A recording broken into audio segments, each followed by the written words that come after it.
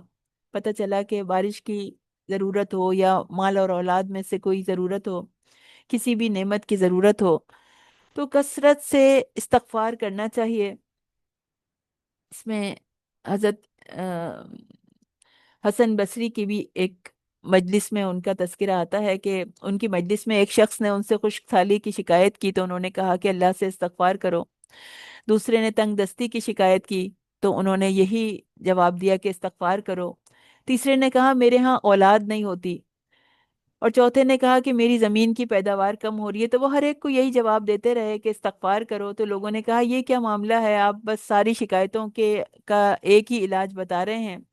تو انہوں نے جواب میں سورہ نوح علیہ السلام کی یہ آیات جو ہیں وہ سنا دی کہ استغفار جو ہے وہ انسان سے تکالیف کو ہٹا دیتا ہے، مسائل کو ہٹا دیتا ہے، پریشانیاں ہٹا دیتا ہے۔ سورہ جن مکی سورہ ہے، 28 آیات ہیں، 321 اس کے ورڈز ہیں، 1096 لیٹرز ہیں، اور 2 رکوع ہیں۔ قل کہہ دیجئے، اوحی الیہ، میری طرف وحی کی گئی ہے کہ بے شک جنوں کی ایک جماعت نے کان لگا کر سنا، تو انہوں نے کہا کہ بلا شبہ ہم نے ایک عجیب قرآن سنا ہے۔ اس واقعے کا پہلے بھی تذکرہ آ چکا ہے۔ تو اس آیت سے پتہ چل رہا ہے کہ جنوں کا قرآن سن کر ایمان لانے کے بارے میں پتہ چل رہا ہے، اور آپ صلی اللہ علیہ وسلم کو اس بارے میں پتہ نہیں تھا، وحی کے ذریعے سے آپ کو بتایا گیا۔ مسلم میں حدیث آتی ہے کہ ابن عباس رضی اللہ تعالیٰ عنہ نے فرمایا تھا کہ رسول اللہ صلی اللہ علیہ وسلم نے نہ جنوں کے سامنے قرآن پڑھا تھا، نہ انہیں دیکھا تھا اس واقعے میں، بلکہ آپ اس وقت وادی نخلا میں تھے، اور انہوں نے اس موقع پر قرآن سنا تھا۔ تو کہہ رہے ہیں یہ جنوں کی طرف سے بتایا جا رہا ہے کہ جب انہوں نے قرآن سنا تو انہیں کیا احساس ہوا کہ جو سیدھی راہ کی طرف لے کے جاتا ہے تو ہم اس پر ایمان لے آئے، اور اب ہم اپنے رب کے ساتھ کسی کو بھی شریک نہیں کرتے۔ یہ بھی پتہ چلا کہ جنوں میں مشرک جن تھے، تو انہوں نے قرآن سننے کے بعد شرک چھوڑ دیا، انہوں نے قرآن کی تلاوت سنی تو کہا کہ کیا خوبصورت کلام ہے جو ہدایت کی طرف رہنمائی کر رہا ہے، اور فوراً اس پر ایمان لے آئے اور شرک سے برات کا اعلان کر دیا۔ اس کے بعد کئی دفعہ آپ صلی اللہ علیہ وسلم کی جنوں سے ملاقات ہوئی تھی، اور آپ نے انہیں قرآن پڑھ کے سنایا تھا۔ پھر یہ بھی پتہ چلتا ہے کہ جن وہ زبانیں جانتے ہیں جو انسانوں میں بولی جاتی ہیں، کیونکہ انہوں نے قرآن کو عجیب قرار دیا اور فوراً اس پر ایمان لے آئے۔ تو کہتے ہیں اور بے شک ہم نے آسمان کو ہاتھ لگایا تو ہم نے اسے اس حال میں پایا کہ وہ سخت پہرے اور چمکدار شعلوں سے بھر دیا گیا تھا۔ اللہ تعالیٰ نے ستاروں کو آسمان کی زینت بھی بنایا ہے، اور شیاطین سے حفاظت کا ذریعہ بھی بنایا ہے۔ جو آسمان کے قریب جا کے فرشتوں کی باتیں سننے کی کوشش کرتے تھے یہ جن، تو ان کو ہٹانے کے لیے ہر طرف سے ان پر شہابوں کی بارش ہوتی ہے۔ حضرت عائشہ فرماتی ہیں کہ رسول اللہ صلی اللہ علیہ وسلم نے فرمایا تھا کہ فرشتے بادل میں اترتے ہیں اور اس بات کا ذکر کرتے ہیں جس کا آسمان میں فیصلہ کیا گیا ہوتا ہے، تو شیطان چوری سے وہ باتیں سننے کی کوشش کرتے ہیں اور اسے سن لیتے ہیں، پھر یہ باتیں کاہنوں کو چپکے سے پہنچاتے ہیں، اور وہ کاہن جو ہوتے ہیں وہ ان میں اپنے پاس سے 100 جھوٹ بھی ملا دیتے ہیں۔ نبی کریم صلی اللہ علیہ وسلم کی بعثت سے پہلے، قرآن کے اترنے سے پہلے بھی عالم بالا کی حفاظت کا انتظام تو تھا، مگر پھر بھی جن کوئی نہ کوئی بات سن لیتے تھے، فضا میں کچھ ان کی چھپ کے بیٹھنے کی ان کو کوئی نہ کوئی جگہ مل جاتی تھی۔ لیکن جب قرآن اترا، جب نبی کریم صلی اللہ علیہ وسلم کو بعثت ملی، تو اس وقت سخت پہرے بٹھا دیے گئے اور مسلسل شہابوں کی بارش ہوتی تھی، کوئی سن نہیں سکتا تھا۔ قل کہہ دیجئے کہ یقیناً میں، یعنی مجھے اللہ سے کوئی بھی کبھی پناہ نہیں دے گا، اور میں اس کے سوا کبھی پناہ کی کوئی جگہ نہیں پاؤں گا۔ تو آپ انہیں کہہ دیجئے کہ اگر میں اللہ کے ساتھ کسی اور کو پکاروں یا کسی اور کی نافرمانی کروں تو اللہ کی گرفت سے مجھے کوئی نہیں بچا سکے گا، نہ مجھے اللہ کی پناہ کے علاوہ کوئی جائے پناہ مل پائے گی۔ تو کوئی گناہگار اللہ کی سزا سے بھاگ نہیں سکتا، اس سے چھپنے کی کوئی جگہ نہیں ہے، اور اللہ کی گرفت سے کوئی بھی فرار نہیں ہو سکتا، اس کی پناہ بہت مضبوط ہے، اور اس کے در کے علاوہ کہیں پناہ نہیں ہے۔ تو ہم بھی اللہ تعالیٰ سے دعا کریں کہ اے ہمارے رب، ہمیں اپنی مضبوط پناہ میں لے لے۔ وہ تیرا در ہو میرا سر ہو، میرا دل ہو تیرا گھر ہو۔ اے رب العالمین، ہمارے ایمان کی حفاظت فرمائیے، ہماری نیکیوں کی حفاظت فرمائیے، ہمارے دلوں کی حفاظت فرمائیے کہ آپ کے علاوہ کسی کے آگے نہ جھکیں۔ اے اللہ، ہمارے گھروں کی حفاظت فرمائیے، ہمارے خاندانوں کی حفاظت فرمائیے، ہمارے بچوں کی حفاظت فرمائیے، ہمارے ماں باپ کی، بہن بھائیوں کی، ان کے خاندانوں کی حفاظت فرمائیے۔ یا اللہ، آپ کی طرف سے عطا کردہ امن، سلامتی بہت بڑی نعمت ہے۔ یا اللہ، ہمیں سلامتی عطا فرمائیے، ہمارے شہروں کو کی سلامتی عطا فرمائیے، ہمارے ملکوں کی سلامتی عطا فرمائیے۔ اے اللہ، مسلمانوں کو اپنی حفاظت میں لے لیجئے، اپنی پناہ میں لے لیجئے، آپ کی پناہ بہت مضبوط ہے۔ اے اللہ، ہمارے مال بھی اپنی حفاظت میں لے لیجئے، ہمارے پیاروں کو بھی، ہمارے خاندانوں کو، سب کو اپنی حفاظت میں لے لیجئے، ان سب کو سیدھا راستہ دکھائیے، صراط مستقیم پر جما دیجئے، استقامت عطا فرمائیے دین کے اوپر، ہمارے لیے ان کو صدقہ جاریہ بنا دیجئے۔ سبحانک اللہم و بحمدک، نشہد ان لا الہ الا انت، نستغفرک و نتوب الیک۔ سبحان ربک رب العزت عما یصفون، وسلام علی المرسلین، والحمد للہ رب العالمین۔ السلام علیکم ورحمۃ اللہ وبرکاتہ۔